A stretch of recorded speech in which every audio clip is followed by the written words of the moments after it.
Beyblade metal fury में दिखाया हुआ सबसे खतरनाक बेब्लेड नेमेसिस, जिसने आधी धरती को ही लगभग तबाह कर दिया था और पूरी धरती को तबाह करने ही वाला। और दूसरी तरफ आता है बेब्लेड मेटल मास्टर्स में दिखाया हुआ सबसे कंट्रोवर्शियल एंड पावरफुल बेब्लेड, जो कि न्यूटन के लॉज को भी ब्रेक कर देता है। जी हाँ, अगर आपने पकड़ लिया है कि कौन सा बेब्लेड है तो बधाई हो, अगर नहीं पकड़ा है तो मैं बता देता हूँ।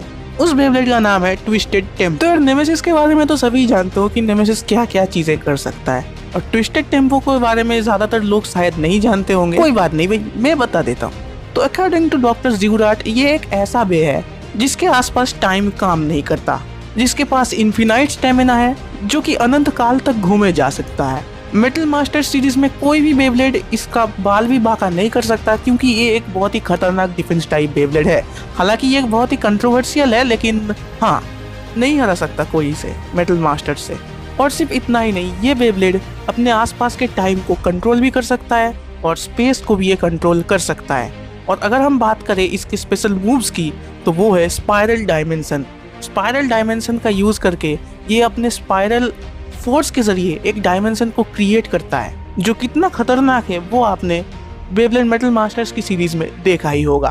और हाँ, इसको अगर आप कोई नॉर्मल डायमेंशन समझ रहे हो तो नहीं भाई, अगर इस डायमेंशन में तुम एक बार चले गए तो तुम वापस निकल ही नहीं सकते। और इस डायमेंशन के अंदर एक ब्लैक होल घूमता रहता है, जिसके अंदर भी अगर तुम चले गए तो मतलब खेल खत्म समझो। और ये भी कोई नॉर्मल ब्लैक होल नहीं है, जैसा कि मैंने बताया, ये सारे डायमेंशन और ब्लैक होल स्पाइरल पावर से घिरे हुए हैं। और स्पाइरल पावर क्या होती है?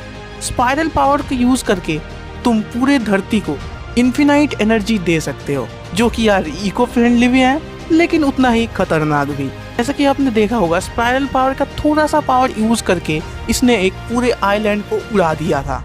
तो वही स्पाइरल पावर अगर किसी डायमेंशन और ब्लैक होल के साथ कनेक्ट हो जाए तो वो कितना ज्यादा पावरफुल हो सकता है, ये आपको समझ आता हो। तो यार दे दिया इंट्रोडक्शन। आपके रिकमेंडेशन पे ही मैं ये वीडियो बना रहा हूँ कि बहुत लोग मुझे पूछ रहे थे कि अगर नेमेसिस और ट्विस्टेड टेम्पो में बैटल हो तो कौन जीतेगा। तो इसको लेके आज जितने भी डाउट्स हैं वो मैं आज क्लियर करने वाला हूँ एक शॉर्ट वीडियो के जरिए। तो दिल थाम के बैठिए, आज आपको आंसर मिलने वाला है। तो और ज्यादा टाइम वेस्ट ना करके चलिए इस वीडियो को अब स्टार्ट कर लेते हैं। तो यार मेरे कमेंट सेक्शन में भी बहुत सारे लोग बोल रहे थे कि भाई जो ट्विस्टेड टेम्पो बेब्लेड है ये डियाब्लो नेमेसिस को आसानी से हरा सकता है, बहुत ही इजीली हरा सकता है। इसके पास जो पावर्स है वो डियाब्लो नेमेसिस के पास नहीं है, ये बहुत ही आसानी से डियाब्लो नेमेसिस को हरा सकता है।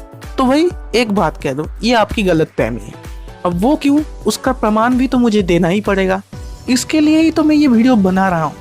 मेरा ये कंपैरिजन कोई पॉइंट्स के बेसिस पे नहीं होने वाला, मैं सीधे सीधे आपको मेन चीज एक्सप्लेन कर दूं तो आप ऑटोमेटिकली समझ जाओगे कि कौन जीतेगा। तो यार मेरा इस बात को प्रूफ करने के लिए मुझे थोड़ा सा पास्ट में जाना होगा, जब पुराने सोलर सिस्टम लेजेंडरी ब्लेडर्स ने पुराने टाइम में नेमेसिस को सील किया था।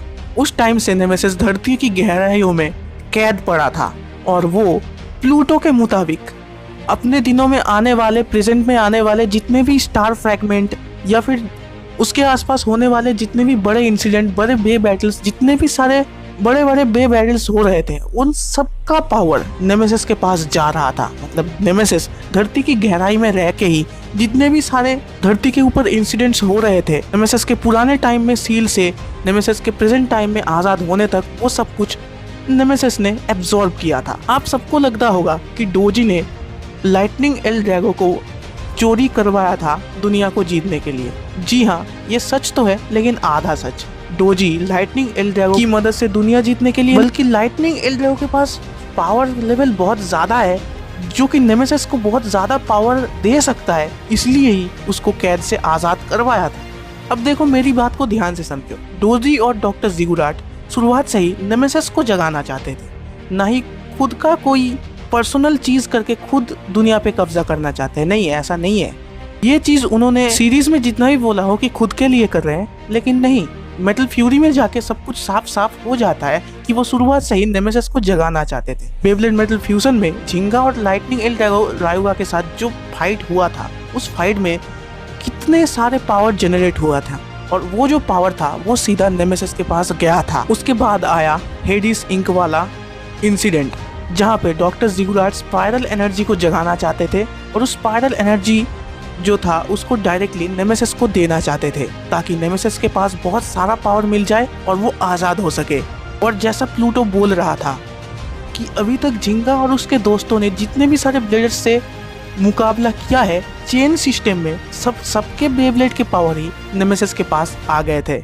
जैसे कि उस मायंस के टेम्पल में आपने देखा ही होगा, जब लेजेंडरी ब्लेडर्स लड़ रहे थे तब उसका पावर डायरेक्टली नेमेसिस के पास जा रहा था। लेकिन सिर्फ उनके ही पावर तब नहीं गए थे, उन्होंने अपने पूरे जिंदगी में जिनके साथ भी बैटल की थी सबके पावर्स भी नेमेसिस के पास चला गया था। लाइक केंटा, सुबासा, यू, उन सारे बेब्लेड के पावर्स कभी हमने नेमेसिस के पास जाते हुए अपने आंखों से नहीं देखे, लेकिन वो लोग भी इनडायरेक्टली उनका पावर नेमेसिस के पास गया था। जैसे कि हमने देखा था लास्ट बैटल के टाइम जब केंटा अपना अटैक इस्तेमाल कर रहा था तो नेमेसिस भी उसके अगेंस्ट में सेजिटेरियो का डार्क वर्जन इस्तेमाल कर रहा था। ऐसा उसने ईगल के साथ भी किया था।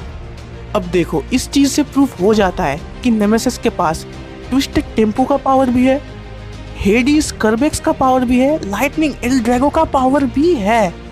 अब जैसे ट्विस्टेड टेम्पो स्पाइरल एनर्जी को प्रोजेक्ट करता है, वैसे ही अगर ट्विस्टेड टेम्पो नेमेसिस के बैटल करेगा तो नेमेसिस उसके अगेंस्ट में ट्विस्टेड टेम्पो का ही पावर लेकिन एक डार्क वर्जन में, इसका मतलब कि एक डार्क स्पाइरल एनर्जी वो प्रोजेक्ट करेगा।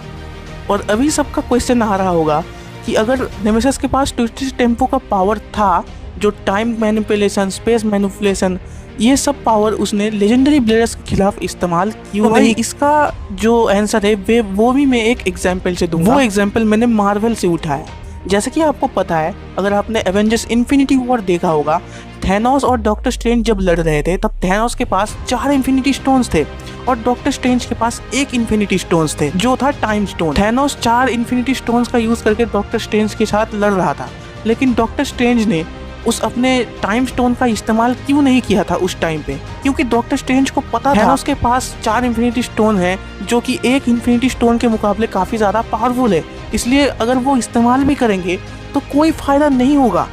तो अब आप इधर देखिए, नेमेसिस को आप डॉक्टर स्ट्रेंज समझिए और जितने भी सारे लेजेंडरी ब्लेडर्स हैं उनको थैनोस समझिए। हमारे जो लेजेंडरी बेब्लेडर्स के पावर्स है वो ऑलरेडी ट्विस्टेड टेम्पो से ज़्यादा है, वो ट्विस्टेड टेम्पो से ऊपर जा चुके हैं ऑलरेडी। उनके पास जब स्टार फ्रैगमेंट आया था, जब उनके बेब्लेड ट्रांसफॉर्म हुए थे, तब उनके पावर ट्विस्टेड टेम्पो से ऊपर पहुंच गया था।